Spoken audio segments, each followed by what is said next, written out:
was my recent one? I feel like... Oh, that I was hiding. Yes, that you were. Yeah. And you didn't need to hide it. No. Just God has you. That's so cool. Mm-hmm. I'm so glad you has me. My name's Joelle Nezel. I'm 19 years old. I've been going to Gateway now for 2 years. There's been a lot of challenges these last few years of my life, and I think the last few years is quite a broad term. It's been my whole life, really. But my mom was never someone to get real help. She doesn't really believe in therapy, and she always goes to the wrong things for help. And so when my dad died, her dad also kind of died within the same time frame, and that really sparked poor decisions. And my whole life, it was always, what mom am I going home to? Is she going to be sober? Is she going to be using? Is she going to have an episode, is what I called it. And it was like a lot of my childhood was survival.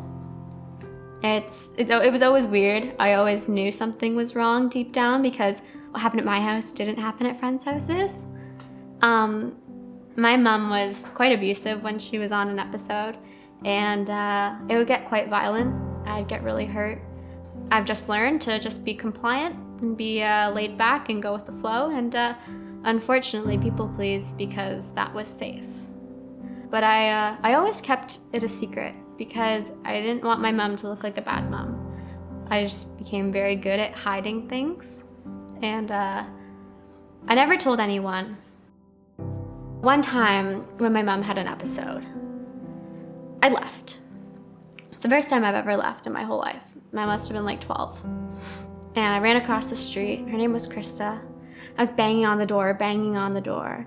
And I just looked behind me, and my mom was standing in the doorway, and it looked like a silhouette. And she just said to me, she said, "No one's gonna help you."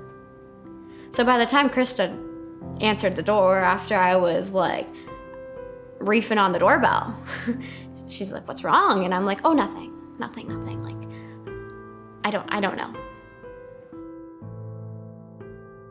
The biggest change for all of this was that Rachel, Shannon, and we got really close through horseback riding. I'd finally kind of said a little bit of what was going on, and I knew that Rach had suspicions that everything at home wasn't right. And she'd always said to me, like, if something happens, like, text me, like, call me, like, you can always come over to my house, like, you're safe with me.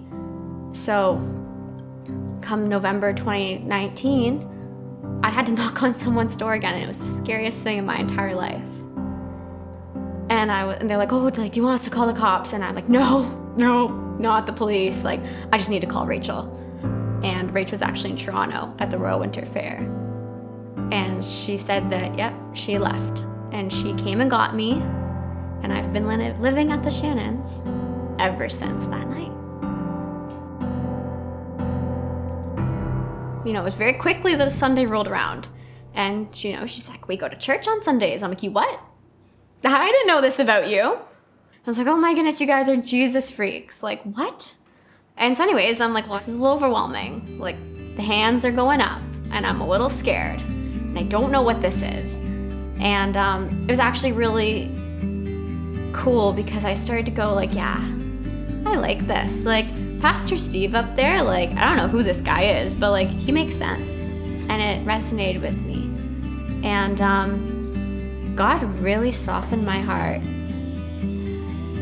One night, a girl asked me to hang out. She's like, "Well, don't worry, like, there's gonna be a guy there for you." I just got home and I had this little sheepish look on my face of like, yeah, something happened tonight. And, you know, I want to show the girls a picture of the guy, and like, you know, they're like, who is it? And I pull up his Instagram, and there's a verse in his Instagram bio, and it's 2 Corinthians 12:10. "That is why, for Christ's sake, I delight in weakness and insults and hardships, in persecutions and difficulties, for when I am weak, then I'm strong." That was January 14th, 2020. And, you know, Rebecca and I are talking about, like, what does this verse mean? Like, what does this mean to someone? How has this changed their life? And we got talking about faith, and we got talking about God, and we got talking about His grace and His forgiveness and His love. And Rebecca said to me her famous line. she goes, "Oh, what's stopping you from becoming a Christian?" I think I said something, I don't know how. And she guided me through the little prayer.